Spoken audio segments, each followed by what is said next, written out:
শুরু হয় নিস্তব্ধতায়, একটি ছোট কামড়, এক সরল নিঃশ্বাস। কিন্তু ঠিক সেই মুহূর্তে যখন খাবার আপনার ঠোঁটের সীমা অতিক্রম করে, একটি প্রাচীন যন্ত্রণা জীবিত হয়ে ওঠে। পৃষ্ঠের নিচে চোয়াল নিয়ন্ত্রিত শক্তিতে নেমে আসে, দানগুলো চূর্ণ করে ছিঁড়ে ফেলে।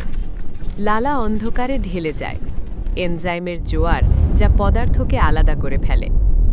যা সাধারণ মনে হয় তা মোটেই সাধারণ নয়, এটি প্রজ্বলন, জীবিত থাকার জন্য তৈরি চেন রিঅ্যাকশনের প্রথম সংকেত। অবতরণ শুরু হয়েছে। বোলাস খাদ্যনালীতে নেমে আসে, একটি জীবন্ত করিডর যা পেশি এবং গতিতে ভরা। প্রাচীরা ছন্দিত তরঙ্গের মাধ্যমে সংকুচিত হয় প্যারিস্টালসিস, এবং উজ্জ্বল টিস্যু দিয়ে ঢাকা একটি সুড়ঙ্গের মাধ্যমে খাবারকে নিচে পরিচালনা করে। এখানে কোনো মহাকর্ষ নেই, শুধু নিয়ন্ত্রণ। নিচে একটি কক্ষ অপেক্ষা করছে। পাকস্থলীটি একটি সুরক্ষা খাজানা যেমন খোলে। পেশির ভাঁজগুলো নিরবিচ্ছিন্ন নিখুঁতভাবে ঘোরে। অ্যাসিড প্রবাহিত হয়। এটি ধাতু গলানোর জন্য যথেষ্ট শক্তিশালী, কিন্তু এটি হোস্টকে ক্ষতি করতে পারে না। প্রোটিনগুলো আলগা হয়ে যায়, কাঠামোগুলো ভেঙে যায়। যা একসময় চিনতে পারতাম তা হয়ে যায় একটি ঘন ঘূর্ণায়মান পদার্থ।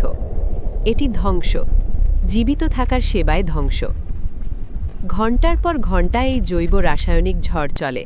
তারপর যেন পথ অনুমোদিত হয়েছে, গেটগুলো তাদের বিষয়বস্তু আরও জটিলে কঞ্চলে মুক্তি দেয়। ছোট অন্ত্রটি ফোল্ড এবং ভিলি অসীম আকাশগঙ্গার মতো প্রসারিত হয়। এখানে বিশৃঙ্খলা পরিণত হয় মূল্যবান শক্তিতে। এনজাইমগুলো কার্বোহাইড্রেটকে চিনিতে বিভক্ত করে, লিপিডগুলো ভেঙে যায় ফ্যাটি অ্যাসিডে, প্রোটিনগুলো হ্রাস পায় অ্যামাইনো অ্যাসিডে। জীবনের বর্ণমালা। ক্ষুদ্র আঙ্গুলের মতো প্রজেকশনগুলো প্রসারিত হয়, উজ্জ্বল রক্তধারায় পুষ্টি শোষণ করে। উষ্ণ শক্তি বাইরের দিকে স্পন্দিত হয়। লাল প্রবাহ জীবনের পথে এগিয়ে চলে।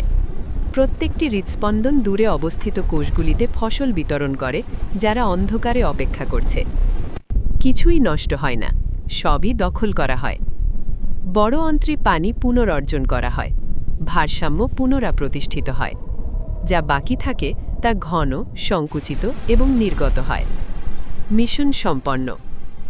এবং আপনি কখনো অনুভব করেননি যে আপনার ভিতরে যুদ্ধ চলছিল। প্রথম কামড় থেকে চূড়ান্ত শোষণ পর্যন্ত ট্রিলিয়ন ট্রিলিয়ন কোষ সমন্বিত নিখুঁতভাবে কাজ করে, রাসায়নিক, পেশি, বৈদ্যুতিক। আপনি এটিকে খাবার বলা হয়, কিন্তু আপনার ভিতরে এটি একটি নিয়ন্ত্রিত বিপর্যয়।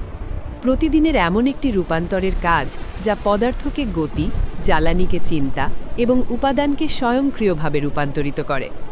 প্রত্যেকটি গেলার মধ্যে দিয়েই, আগুন এবং অ্যাসিডের মধ্যে দিয়ে, অন্ধকার এবং আলোর মধ্যে দিয়ে একটি যাত্রা।